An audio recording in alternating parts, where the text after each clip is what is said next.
Bom dia a todos, Good morning, sejam muito everyone. bem-vindos ao Resultados em Welcome Foco. to Resultados em Foco. I am Priscila Grecco. I'm the CFO of Itaúsa, and it's a great pleasure to be with you to share the results of the holding, financial results of the holding of the first semester of 2024, and to bring the perspectives for the next semester. And here with the studio, we have Alfredo Setubal, he is the CEO and Investor Relations Director of Itaúsa. Good morning, Alfredo. Welcome. Thank you. Thank you to our investors. So let's continue. We have a lot of content for us today. Before going over the agenda, I would like to let you know that we have the simultaneous translation into English. Click on the United States flag in your platform to access the translation. And you should take part. Submit your questions, comments, suggestions via the platform, clicking in the message box, or through X, the former Twitter, using the hashtag Resultados Itaúsa. Take part and submit your comments. Let's talk about the agenda. So, we're going to talk with Alfredo, bringing a bit of the business environment.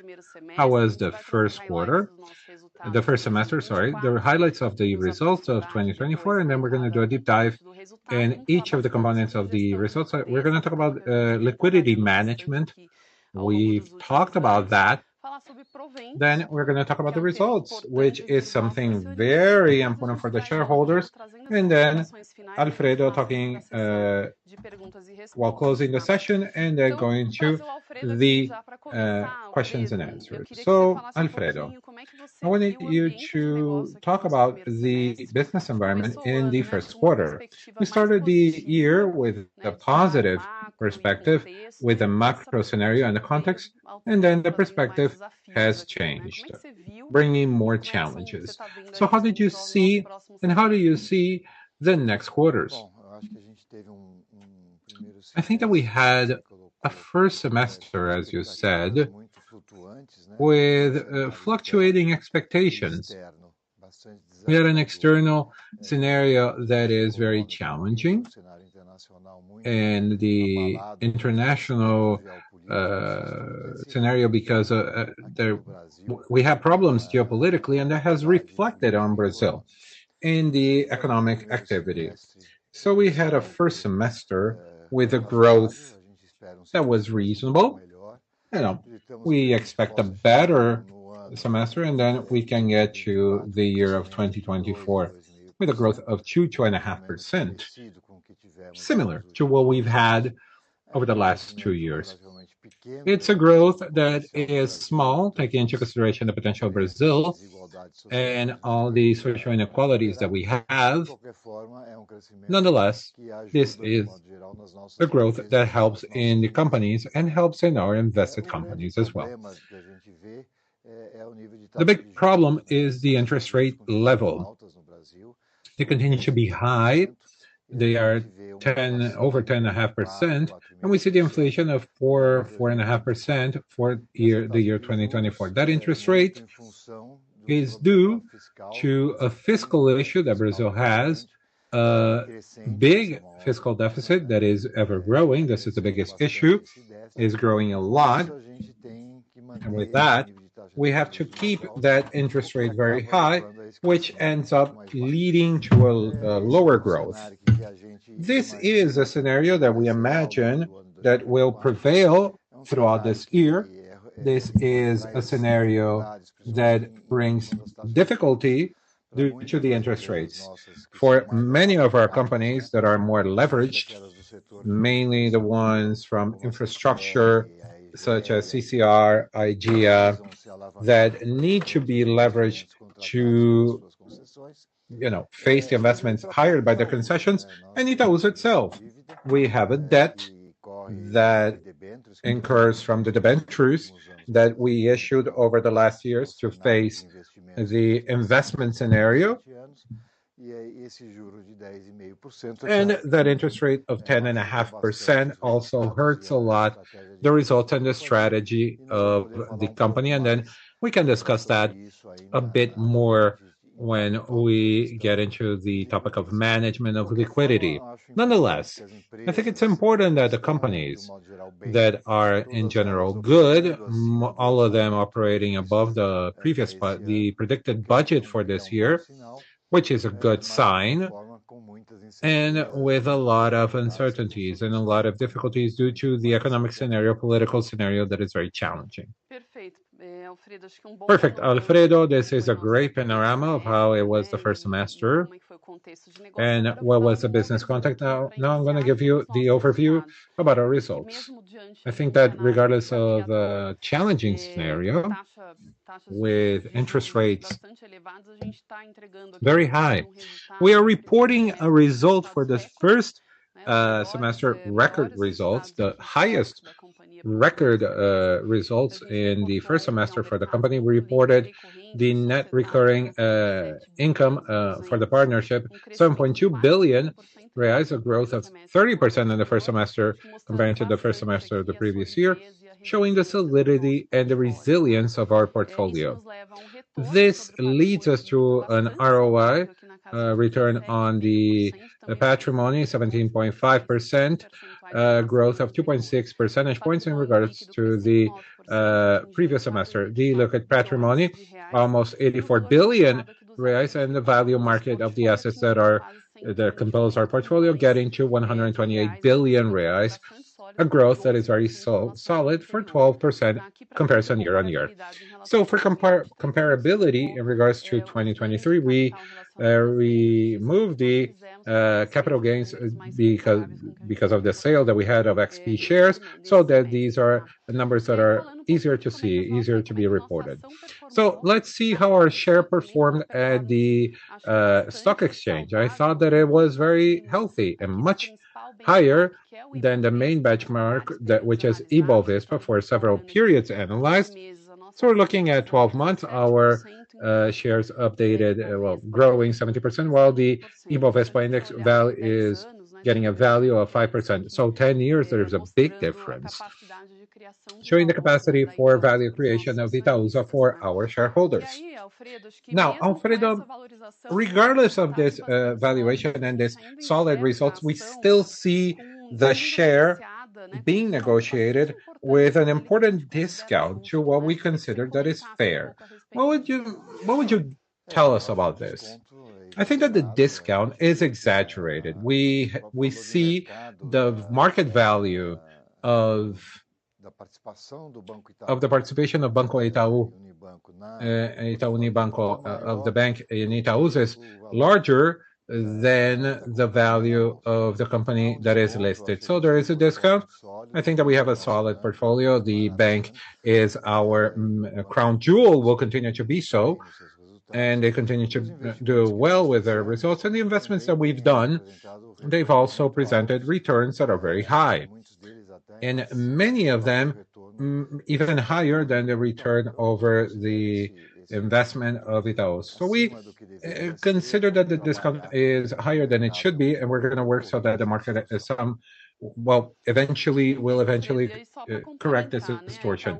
Now, just to complement, Itaúsa being priced at the end of the semester of 121 billion, and just a participation in Itaú is valued for 118 billion.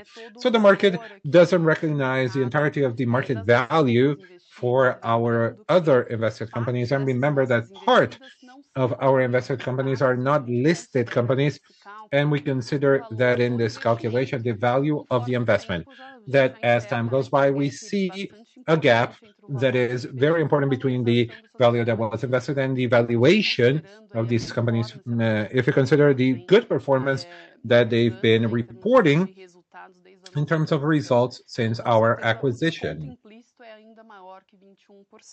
So the implicit discount is even higher than 21%. So this is something that we have to clarify. I'm going to give the floor in details about our results. Still, we're going to have at the end of, we can explore these during the Q&A. So looking at the results of our invested companies, mainly all of them have done their earnings call.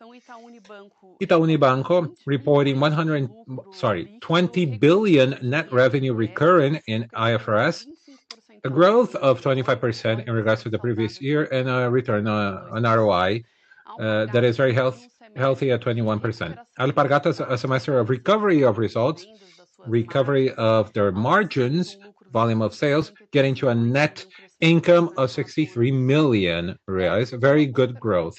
Dexco, good operational performance. It's the segment of woods that is doing well, and also metals, important recovery. The net revenue, 153 million, a drop of 23% in regards to the previous year, in a year that was marked with the reevaluation of biologic assets, given the evaluation of woods, and that didn't happen in the same magnitude in the first semester of this year. CCR, with a performance that is very good for all the modals that the company operates, mainly for the roadways. It's growing 859 million reais in net revenue, 65% growth in regards to the previous year.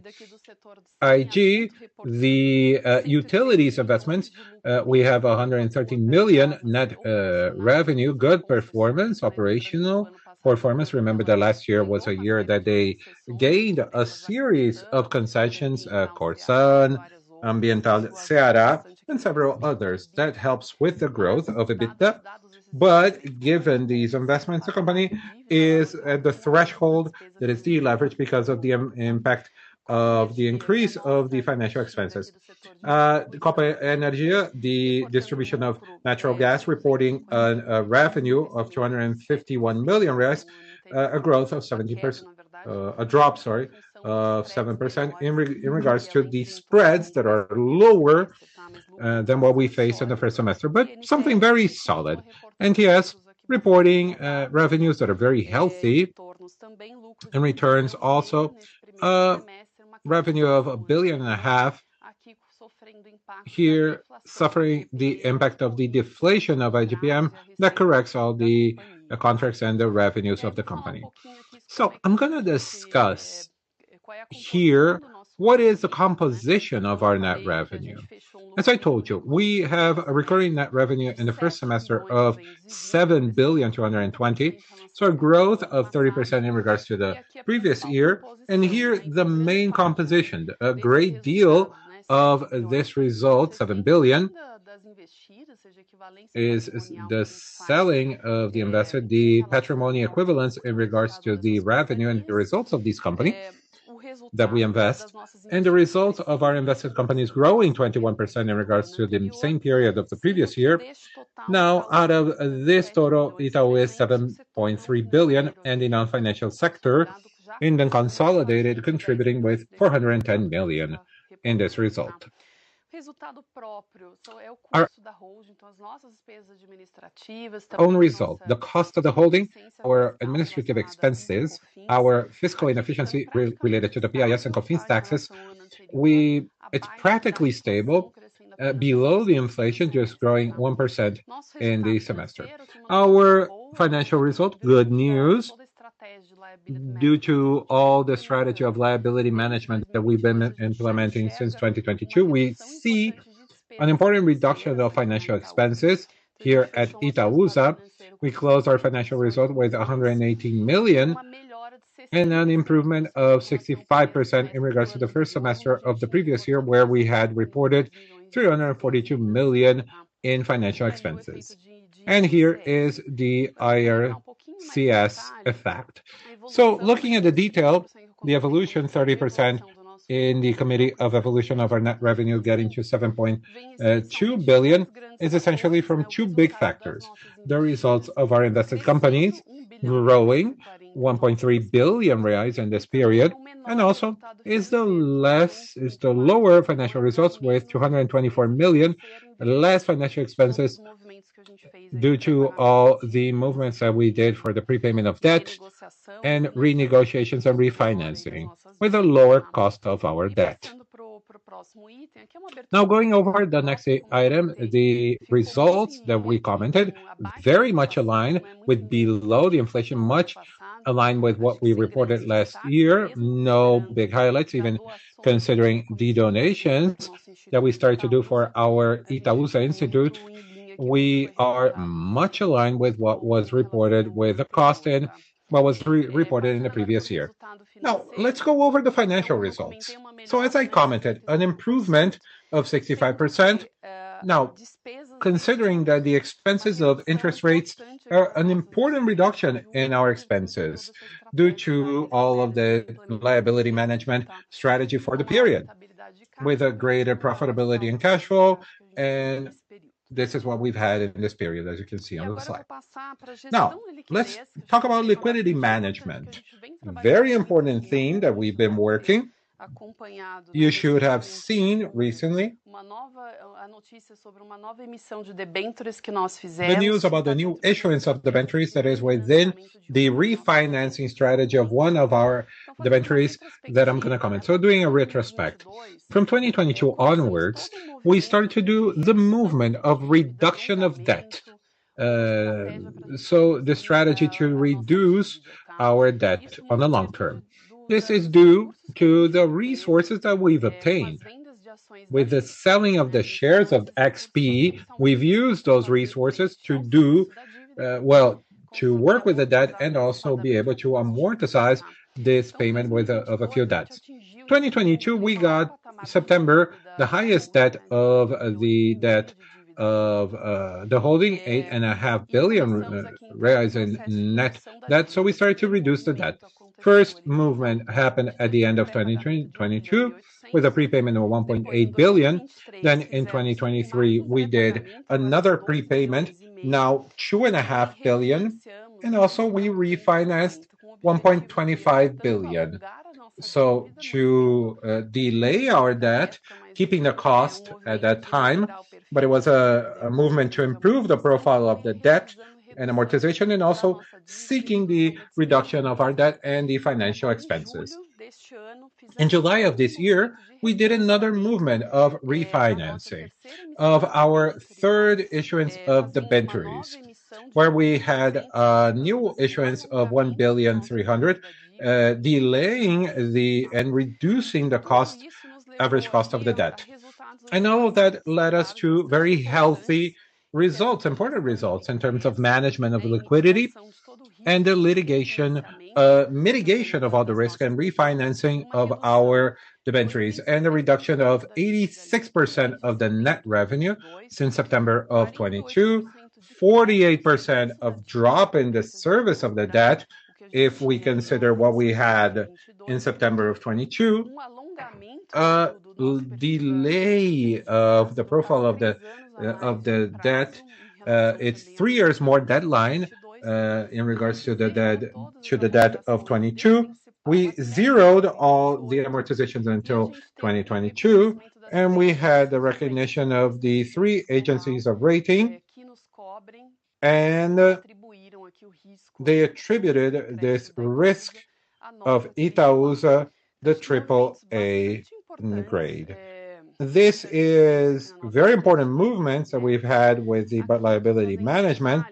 We have details on how it would be the schedule of amortization, considering the prepayment that we have to do with the third issuance of December, where we can reach 4 years without the amortization of main one, get into 2028 for every payment. We could do the reduction of the concentration that happened with the amortization in the 2 years. And we started to use this window of 2032 onwards with a new income of amortization that is due this year.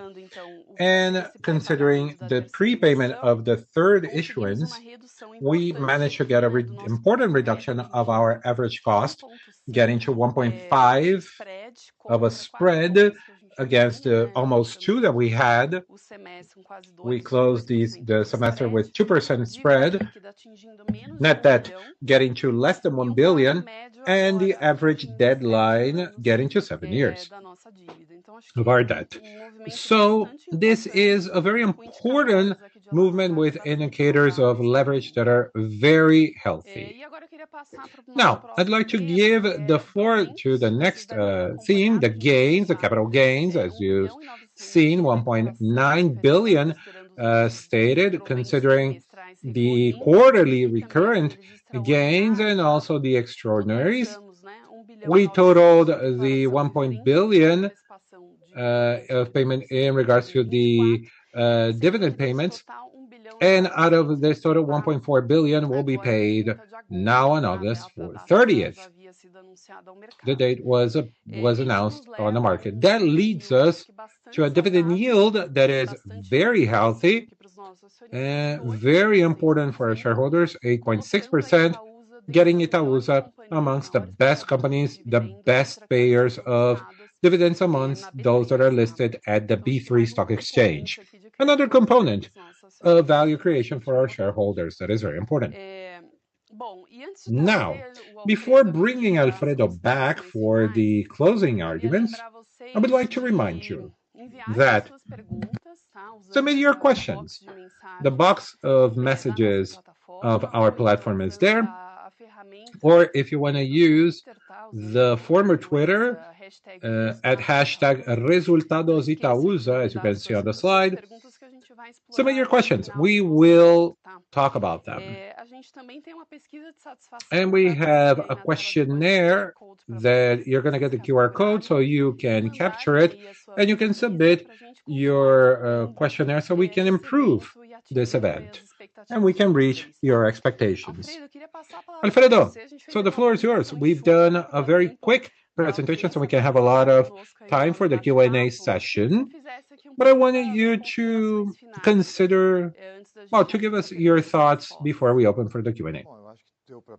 I think that you can realize that the holding continues to have robust results, firm results. I think that the companies, non-financial companies, continue with their results above what was budgeted, which is a great sign. Banco Itaú Unibanco continues to be firm. We managed to overcome and face the competition of the incumbents and of the new banks, digital banks and fintechs. So I think that in general, our portfolio continues to be robust and very much prepared to face scenarios that are coming up ahead. I think it's important to highlight what Priscila has said all throughout her presentation on the reduction of debt. This is a key aspect, key issue. We've been doing this since 2022, predicting a scenario of low growth and high interest rates. So we've opted for this reduction all throughout these years, and we've managed to do the administration of the liabilities over the next quarter. So in general, we close well. Good dividend distribution with yields of 8.6 in the first semester. So in general, it's a positive environment for the companies. Some having a recovery that is important, which is the case of Alpargatas, and we will continue firm with our portfolio, which is a portfolio that has strong brands and a very relevant presence on the market, and we will continue with it all throughout the next semesters in a way that we can extend the benefits of the growth that each of these companies have, infrastructure with a lot of investment in roadways and utilities, and also great opportunities. A lot of concessions are going to come up to the market, and I think that these platforms are ready to grow in terms of business all throughout the next semesters. Positive closing, and now we can open for the Q&A session. And we can further clarify the doubts of our investors. Well, we've discussed the perspectives. Looking at the holding, we should continue to see the opportunities of liability management, still very important, and the threshold of the high interest rates, and good perspectives in regards to this profitability. So let's go to the Q&A session. I wanted to remind you to continue to submit the questions. Use the toolbox, the message box of the platform. So we will see each other at the Q&A sessions shortly.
Bom, já estamos de volta Well, aqui. we're back. And now we're going to start with the Q&A session. We're going to get live questions by the market analysts that accepted our invitation. First guest is Thiago Batista from UBS. Hi, Thiago. The floor is yours.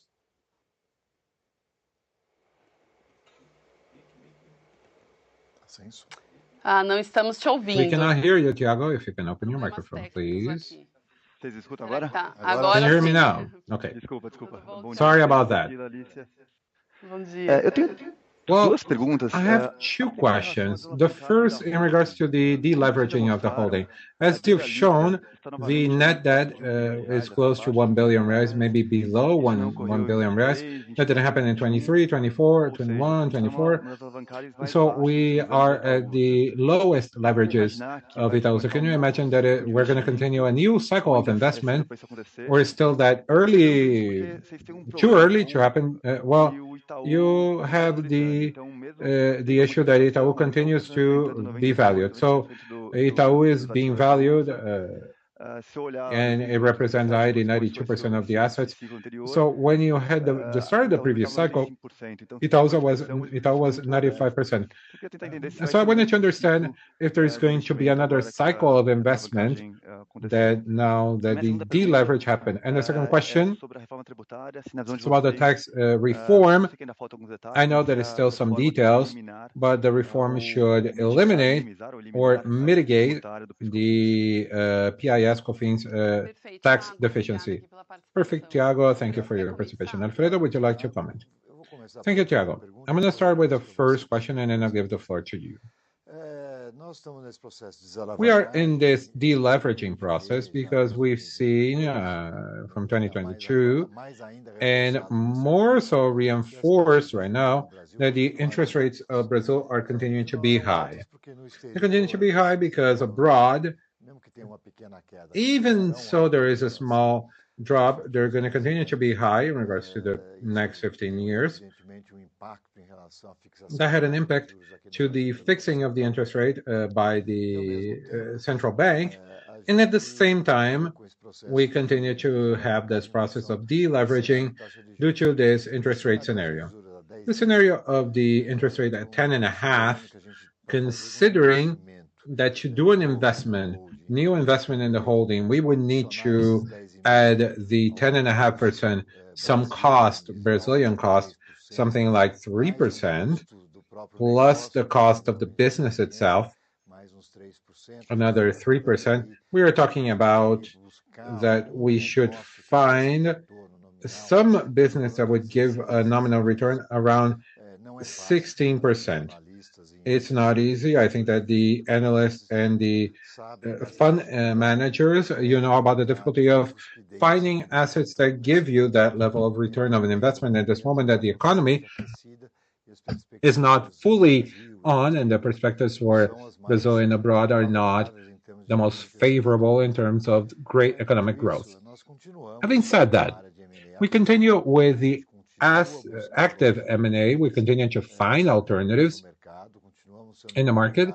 We continue to be seeked after. We continue to find out to seek alternatives of investment, but it's very difficult to find them.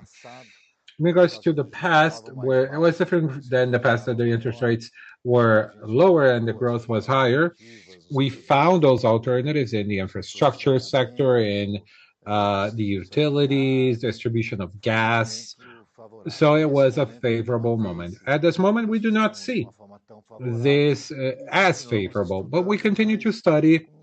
But, I would say with very few perspectives of trying to find the business that justify the risk of making that investment in the scenario, internal scenario, and global scenario that we're living. So we do not see, responding objectively to your question, we don't see at this time, unless the conditions change all throughout the next years, we don't see a big cycle of investment for Itaúsa for us to do as we've done over the next 7 years. We're going to follow up. The things change quickly. There might be an opportunity, but we should be very careful, as we've done in the past, seeking investments that in fact generate value for the shareholders and not do investments just for doing them. This is not our objective. It's not our mandate. And I'm going to comment on the second question of Tiago about the tax reform. We've been following up very closely the technical groups about the regulation of the reforms and the complementary laws. Our understanding, as you know, we have fiscal inefficiency in regards to the taxation of PIS and COFINS, which is incident over the interest over the profits over interest, JCP, especially of Itaú Unibanco, and we pay that doubly, the PIS and COFINS tax, taking into consideration that part of the investments are in another subholding, which is UPARC, that we use to control Itaú Unibanco, along with the Moreira Salles family. And so we pay part of the PIS COFINS over the JCP. So we're talking about an annual expense of over 500 million reais if we add that expense that is incident at the UPAR level. Today, our understanding in regards to the tax reform, but we are going to follow until this evolve, that the JCP wouldn't be taxed for IBS and CBS. And we are talking about the fiscal inefficiency tends to end when the PIS and COFINS is extinguished. And this is predicted by the tax reform and the complementary law in 2026. And if that happens, then we should see an end to our fiscal inefficiency that is about 550 million by year of expenses of PIS COFINS. So let's wait with care the text, the final approval of the tax reform that should happen over the next few months. So we can be sure of what are going to be the impacts at Itaúsa. I think that's it. Well, I just wanted to compliment, and when we distribute the dividends that are received, we pay it gross before the expenses of PIS COFINS. So this expense is absorbed in the activities of the holding itself. So the shareholder of Itaúsa has the benefit of receiving the dividends prior. So I would like to thank Thiago for their participation and bring our next guest, Gustavo Schroden from Bradesco BBI. Thank you for your participation. Welcome. Good morning, Alfredo, Priscila. Well, I wanted to ask two questions. The first question is about, I think that every single call that we take part, certainly Alfredo comments on the discount. And what do you think that is in the hand of Itaúsa to be able to pass to the market that this discount is exaggerated? Is that a strategy that is there a strategy? There is the tax inefficiency, but is there anything else that as a company that you control and that you can address over the next quarters or years, so that this perception changes? And is there any possibility of changing or increasing the dividend distribution? How do you see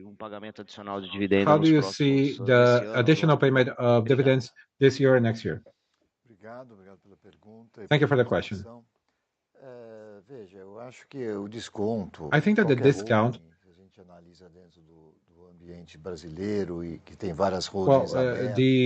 looking at the environment in Brazil, and we see several holdings open at B3, listed at B3 and abroad,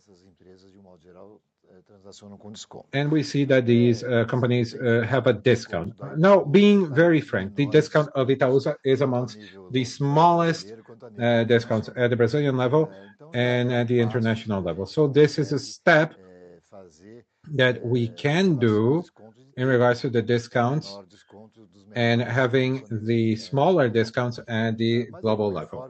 Now, in the same way, we have here a discount above what it should be. Of course, we have fiscal inefficiency that eventually can be compensated depending on the way that it's approved at the Congress in the tax reform.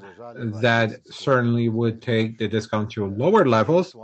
And we've worked diligently with the area of investor relations with more transparency, more information, seeing the policies for deleveraging the investments, how we make the decisions, and that helps.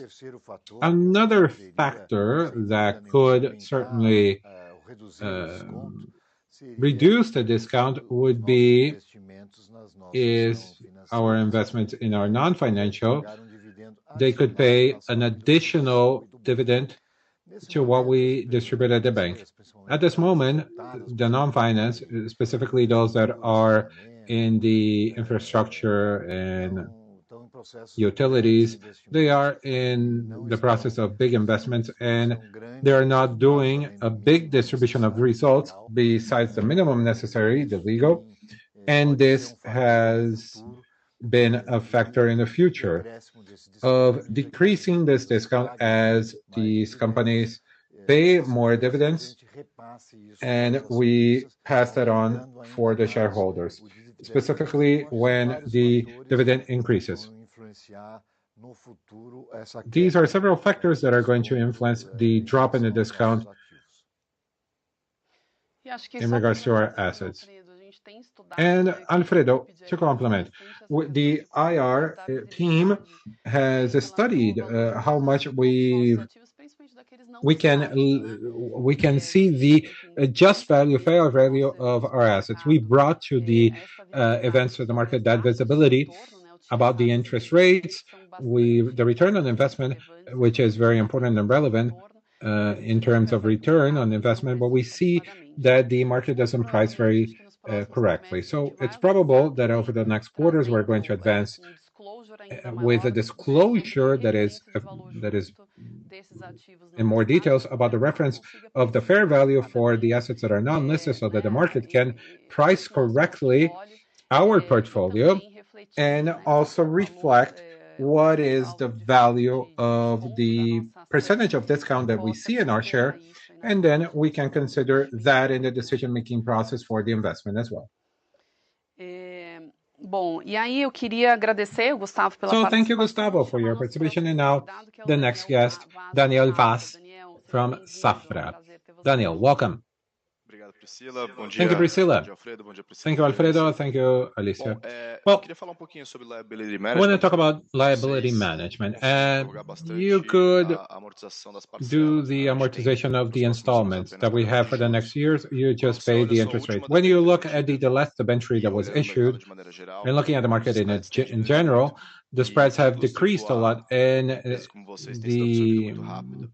the bonds Como vocês that estão are olhando issued para as by debêntures companies such as yours mais have been absorbed antigas, very assim, vocês quickly. têm How do you see the mais more ambição the de oldest refinanciamento, vocês pagarem openings? antecipadamente Do you have e more se ambition of emitir uma paying outra no mercado, before and then you etc. issue a new one for the market? E a segunda pergunta That's the é sobre first a opção de question. The second compra. Vocês question is aprovaram, about the né, repurchasing. novo em You dezembro approved a de new one 2025, in onde, December. se não me engano, 75 milhões de ações. I think it was Se você 75 tem million algum shares. objetivo Do de, you have any no final objective desse of, ano, at the aumentar no end of valor this ainda year, maior, increasing dado que a você não tem value, nenhum pagamento de amortização given that you don't have any payments for amortization that should be done over the next 3 years? Thank you. Daniel, thank you for your question.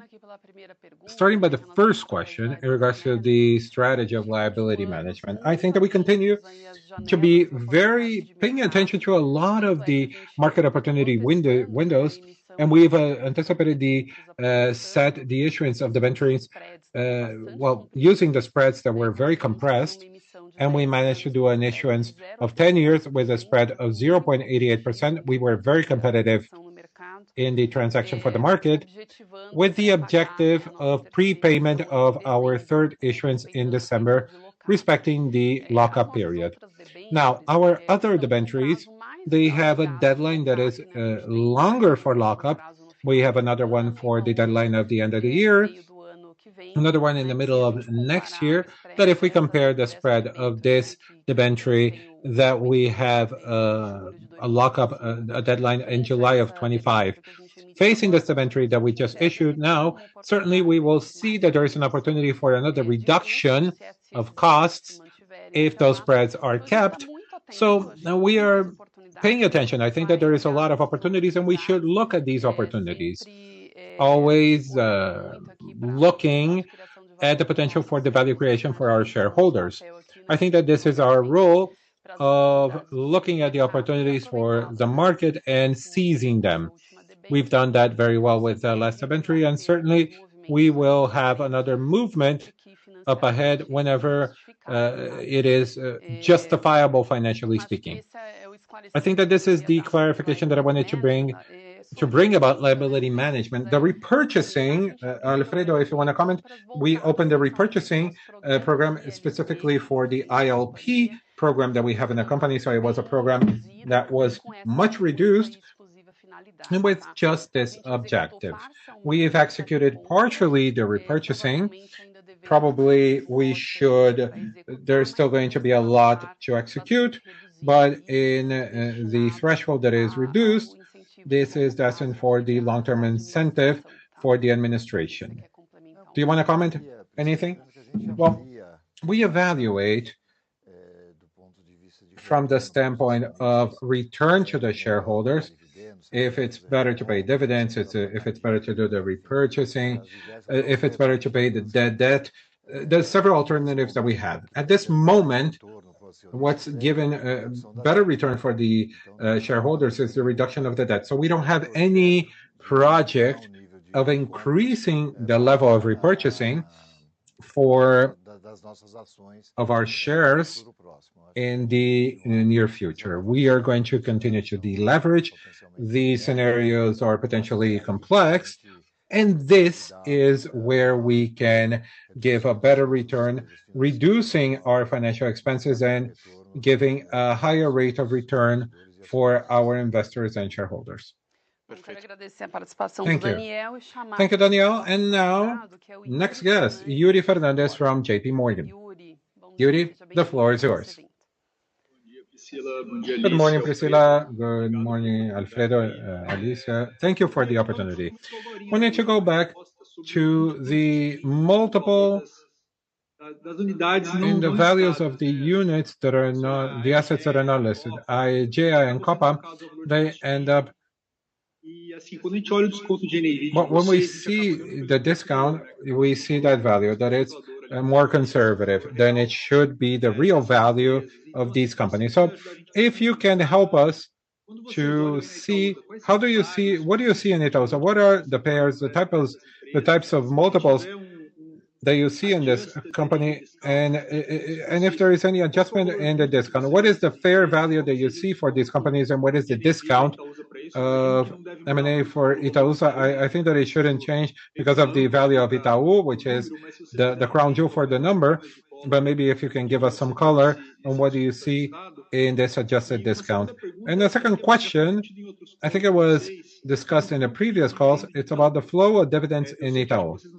I think that, well, you don't have any obligations of passing on the dividends that Itaú pays for Itaúsa, but it's historically the practice. And the investment of expenses, the NPS, you end up serving the debt. So I wanted to understand, given that Itaú is at the moment of paying dividends, they have an ROE that is very high. We discuss the extraordinary dividends for Itaú over the next years. If that happens, what is your policy? Is to retain and deleverage more? Is to pay the dividends of Itaú as dividends of Itaúsa? So we can understand your mindset should Itaú increase the dividends. Thank you, Yuri, for your participation.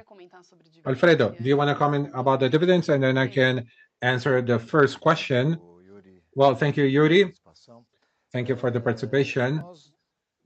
And well, as I commented before, we don't have any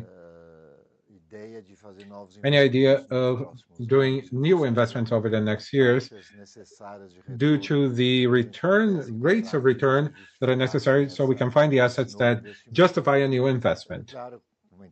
Of course, I commented and I reinforce here that we continue to be active. We continue to hear the proposals, what's in the market, thinking about what we can eventually have as an option. But I would say that it's very unlikely. So I would say that the trend that we have here is of continuing with this practice that you commented and distributing the dividends of JCPs that are received over the banks, interest over capital, for the shareholders of Itaú. And it's what Priscila commented on the tax reform. If it's beneficial for the holding, then we have a cash flow that is very easygoing to do the amortizations and the payments of interest rates over the next few years. So we do not see any perspective of calling capital for the investors of Itaúsa. So the most probable scenario for this movement is to continue to distribute the dividends of interest over capital for Itaú Unibanco for the shareholders of Itaúsa. And commenting on your first question, Yuri, in fact, our company is non-listed in the calculation that we provided for the market regarding our discount. We continue these invested companies on the value that we invested when we did the investment. I think that it was very precise, very correct, the calculation for the discount. But as time goes by, we start to see a gap in regards to the calculation that we've been doing for the market and what we consider that is a precise, correct calculation if we continue the fair value of these investments. So this is an exercise that we've been discussing internally on how to give visibility of this fair value, doing exercises of multiples that are applied over the results of the companies. And we should evolve in this disclosure, bringing references of multiples of peers, so you can have more information and more visibility on the fair value of this portfolio for the non-listed companies, which is where we had a return rate which was very significant. So there was a valuation that was substantial since the inception of the investment itself. So the discount that we're showing, if we consider this exercise still based on peers multiples, we see at least 3 percentage points more of discount in regards to the ones that I just showed of 21%. So it's in this range if we consider, in fact, the fair value of these investments, remembering that both Copa Energia has been growing substantially in terms of margin, in terms of EBITDA, has an ROI of 21%, close to the ROI of the bank. So it is a very close performance, very healthy performance close to the bank that has to be considered in the calculation of our portfolio. And IGA, with the growth and new concessions, so the EBITDA has been growing relevantly over the next few years. So about 65% of growth on the year is the average that we've seen in our investment. So certainly this, if we look at the fair value, then there is an important gap in regards to what we consider the value on the books. So we've evolved, we've discussed a lot with the analysts, we've heard the analysts in this issue, and we should bring a better disclosure over the next quarters. Thank you for your participation. And now the next guest is Tito Labarta from Goldman Sachs. Tito, good morning. The floor is yours. Hi, good morning, Alfredo and Priscila. Thank you for the call and taking my question. I guess my question is, any scenario in which you may consider increasing your stake in Itaú? I mean, just looking, they've continued to deliver very strong results. I mean, despite a more intense competitive environment. I mean, we've seen competition in consumer lending recently, a little bit more on the SME side. So just, yeah, any scenario where you may consider increasing your stake in Itaú? And also, from your perspective, how do you see the sustainability of results for Itaú? I mean, they tend to benefit a bit from higher rates, but, you know, given the competitive dynamics, how do you see maybe the outlook for Itaú from your perspective? Thank you.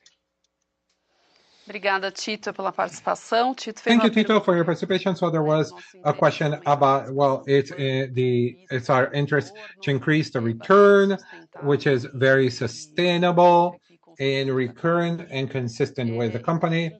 And how do we see the sustainability of this threshold of return? Thank you, Tito, for the question, for your participation here with us.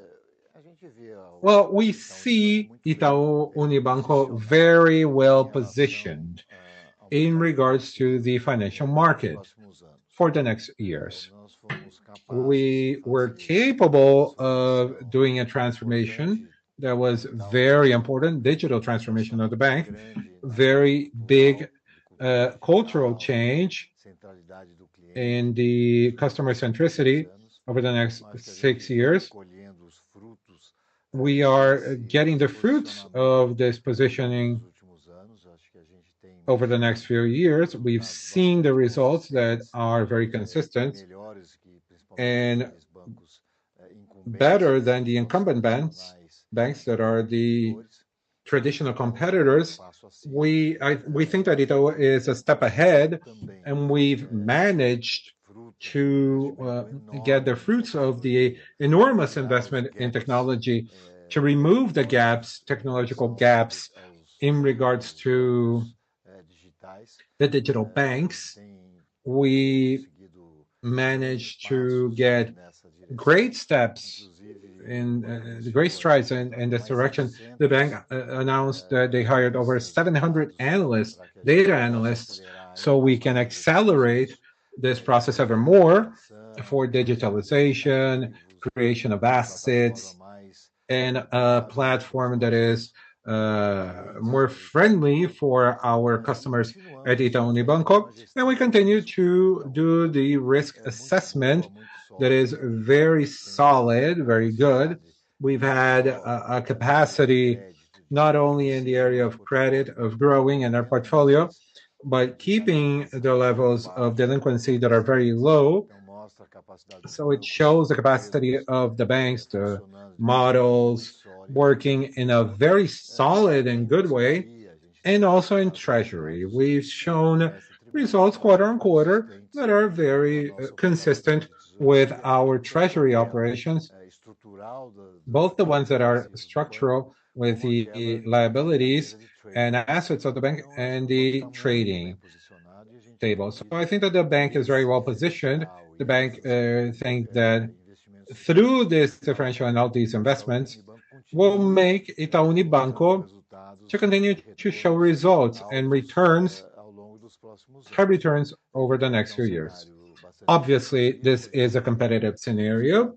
We see that the banks, the incumbent, are recovering. We see the fintechs working, but I would say that we are very much prepared and very adequate in terms of technology and culture so that we can keep these profitability levels. Now, having said that, I think that your question makes sense and it's good to clarify. We should consider maybe increasing the participation of Itaúsa in the capital of the bank. However, we are not considering this investment now. We consider the asset Itaú Unibanco our crown jewel of investment. We have about 37.5% of the capital of the bank. We understand that this participation is big enough so that we do not need to increase our stake because, of course, there are risks all throughout the process in the financial market, as everyone knows. Risks of competition. It's a scenario that has a certain uncertainty, regardless of the fact that we're very well positioned. So we will continue with this participation. We will continue to seek investments in non-financial areas in such a way that we can have some diversification of our portfolio that would help the companies to grow and will help Brazil to grow and improve this infrastructure area. And these are sectors that we see very well. And as a company, Brazilian company, we like to do these investments, regardless of the fact that this is a small diversification in regards to our main asset, which is Itaú Unibanco. So we will continue with this participation. We will continue to distribute all the dividends and the interest over capital received over the bank, seeking investments in the non-financial area that we can have good returns, but we will not increase our participation in the bank, regardless of the fact that we know and we've seen that this is a profitable investment. But we have our own risks, regulatory risks, the economy, macroeconomic, politics. So we prefer not to increase the participation at this time. Thank you, Tito, for your participation. And thank you to all the analysts that took part in our call live. And they brought your questions. Now, Alfredo, I wanted to open for the audience. We received a lot of questions from the audience. One of them is the topic that is the most important that has reached us, was submitted, which was the gains, the proceeds. As you can imagine, Jorge Luis da Silva, Ricardo Boninhão, Gerson Viana, Carlos Jose Braga, Rubens, a lot of people here asking about what should we expect about the dividends? What are the perspectives for 24? And will there be a payout bonification this year? A lot of people have asked questions about that, but that's it. So dividends, gains. Dividends, we've commented. We're going to continue with the practice of distributing the dividends of the banks, the received. I think that there is a perspective, as it commented in the previous presentation, that there is a great possibility of the bank paying once again the dividends much above the regulatory. We have to wait for this decision. And if this happens, we're going to do the distribution of the dividends. I think that the level of this of yield of Itaúsa is high. We have a yield of almost 4% of the year for our investors, just by looking at the dividends that already places amongst the biggest companies in terms of dividend yields at B3. So our analysts are satisfied. And of course, if we can improve this yield, we will do so. And I hope to do this not only in the future with the dividends of Itaú Unibanco, but also with the dividends of other companies that are not connected to the financial sector that we have investments. Now, today, these dividends of Copa, Alpargatas, they are facing the expenses of the holding, the financial expenses, the fiscal inefficiency of PIS and COFINS tax. If it's possible, we can improve that additional dividend when it comes from the non-financial companies. I hope that it happens over the next years. In regards to the payouts, it's a decision that we will make all throughout the next months. It's important to highlight that the payment that Itaúsa provides, almost every year we've done the incorporation of the reserve to the capital with a payout in shares in such a way that the investor, the long-term shareholder of Itaúsa, can increase their fiscal cost. So they incorporate that in their income tax. They increase their cost, and whenever they decide to sell the B3 shares, they will have a lower income. So it's important to pay attention that the payout not only increases the amount of shares that the shareholders start to have, but the main objective is to increase your fiscal cost of you shareholders. So this is the big advantage. And you go there and your income tax, there is a topic in the there is the bonification of shares, and then you write down the cost of the shares received by yields, dividend yields, which is a gain, asset patrimony gain, is non-taxable. So pay attention if we give a new bonification with the incorporation of reserves and when you are doing your taxes, you have to incorporate that to your report in 24-25. So the second big topic that was brought by our audience is the portfolio management and new business. Emilio Terraza, Ivan Leon, Max Welber, Yvonne Menez, Ronaldo Lima, several people here that are asking about new investments. We are not looking at a specific sector. Do we want to increase the participation of a company in the portfolio? And also Nata and Silvio have brought the question about the disinvestment. Do we have the intention of leaving any company in our portfolio? As I said before, we have our M&A area very active. We are continuing to look for investments here in Brazil, never abroad. Investments abroad are done through our companies, invested companies, and not directly by the holding of Itaúsa. As I told you, we would need to have, looking for investments that would be above 17% of return on investment. And in this low growth scenario, it's very difficult to find.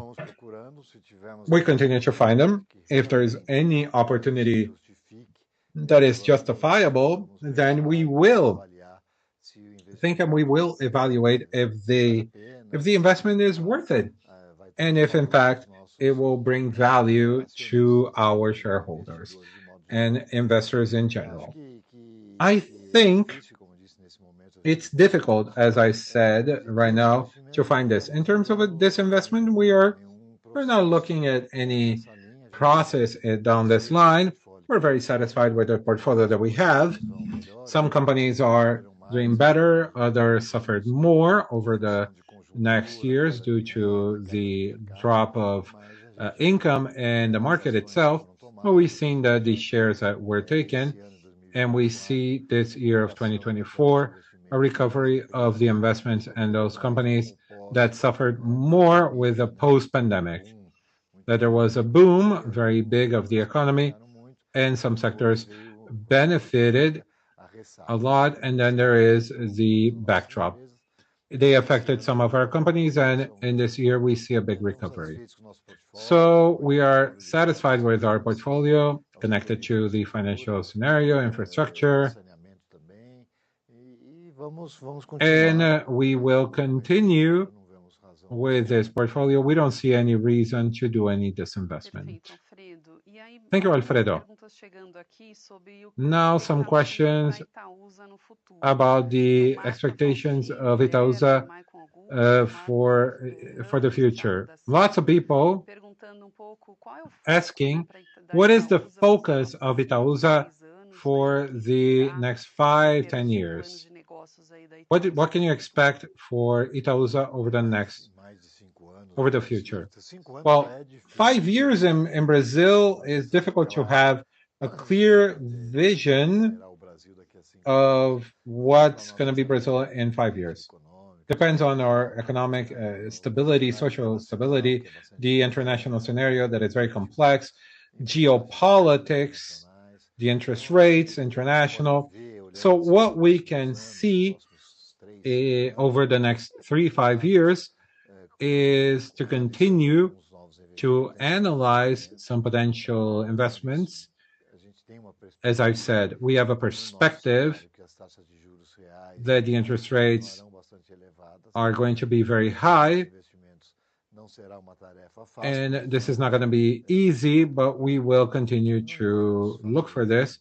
We're not going to do in theses any big investment. I think that we are very satisfied with our portfolio, and we will continue to deleverage as the scenario of the interest rates are high, and deleverage at the level of holding. Then we deleverage the potential of deleveraging more, and also the invested, they are much deleveraged as the infrastructure in utilities and distribution, but we're going to continue to deleverage. And we see a scenario that is difficult for Brazil with low growth, and we are going to face the scenario which is difficult of the high interest rates. So the bank will continue to be our crown jewel, very difficult, as it was commented by some of the shareholders. And these are investments of 18 billion. So it's very difficult to diversify it, but we can diversify in other companies that have a perspective of giving relevant returns, important returns for our shareholders. I would say that the scenario for the next 3-5 years is a bit of the same of what we've seen over the next years. We will continue with consistent results, which is what the record has shown, and being careful with our investments. Alfredo, the last question. We had a lot of questions about the themes that we've discussed, but Brian Monzano, he's asking about which invested company non-finance that we see a bigger perspective for the growth in the long term. Well, we have investment of high potential for growth. And the biggest one for the potential for growth is Aegea. We have a regulatory framework that will give a lot of opportunity so that Aegea can take part in the bids that should occur over the next few years. So I think that here there is a potential, enormous potential for growth. Another company that evidently has a potential for new investments is CCR. Also, due to the problems with our infrastructure in the state and federal governments, they should do a lot of bids of airways, airports, metro, roadways, seaports, where CCR has the specialty of mobility. I believe that there's going to be a lot of opportunities for new investments. So I think that these are the two, of course, if we talk about the biggest potential of Itaú Unibanco, of investing and growth all throughout the next years. Now, in the area of gas and energy, we see Copa Energia getting little by little in other areas of energy, which due to the cash generation that Copa Energia has provided us and having reduced its indebtedness, we can consider new investments in the area of energy that is non-connected to the natural gas at Copa Energia. So I think that there is a lot of potential, but the one that has the biggest potential would be Aegea. Thank you, Alfredo. So I think that we went through almost all the issues raised here, the questions that were repeated, but we've gone over the details. As usual, should your question have not been answered, please get in contact with our investor relations team and through our social networks and also through email. Follow us on the social networks. There is a lot of content on Itaúsa and our invested companies that you can follow up being published by our social networks. Also, our newsletter Itaúsa monthly, we mention this, so please enroll. Also, I wanted you to submit your opinion about our event, Resultados em Foco. Capture the QR code that is taking part in your screen or click in the button below the transmission window and answer to our satisfaction questionnaire. So Alfredo, thank you very much for this event, sharing the studio once again with you. It was very nice. I think it was a good event. I think that we managed to do a very focused event, a presentation that is focused on strategy, looking at our practices, our policies, how we see the future of the company, the future of Brazil, and we try, as you've seen the questions, we've tried to cover almost all of them. So I'm happy that we managed to do a quality event that is objective. And I close by saying that we have a very solid portfolio. As you know, our companies are very well positioned in terms of branding, in terms of market share. These are big companies in the Brazilian economy. They're leaders in the sectors that they work with. So regardless of all the difficulties of Brazil with low growth, with a geopolitical international scenario that is very complex, with an interest rate that is very high, we are very optimistic because we have a good governance. We take that good governance to our invested companies. We have a concern that in this event we didn't approach, but we have a concern that is very high with the social environmental policies, and we can see the climate change. We created our institute. We've done donations and projects that are connected to the institute itself. So it's how we pay back to society, how we can help and be an example of a Brazilian company in this sector that is social environmental through our actions of the invested companies, the holding itself, and the institute itself. So I think that we're very well positioned. We're very we believe that we're going to present very solid results, distributing the gains, the proceeds to the investors, regardless of this challenging scenario. Thank you for your participation and the several people that took part. Many people that are going to watch on YouTube this presentation all throughout the next days and weeks. And I will invite you to our panorama on November 12th, which is the Itaúsa Day, where we approach in depth our shares, where we have the participation of our CEOs of the invested companies, and we can do a deep dive on this work. So we wait for you on November 12th, once again, so we can do another event and then try to clarify and be as transparent as possible with our investors. Thank you very much and see you next time. Thank you. Have a nice day.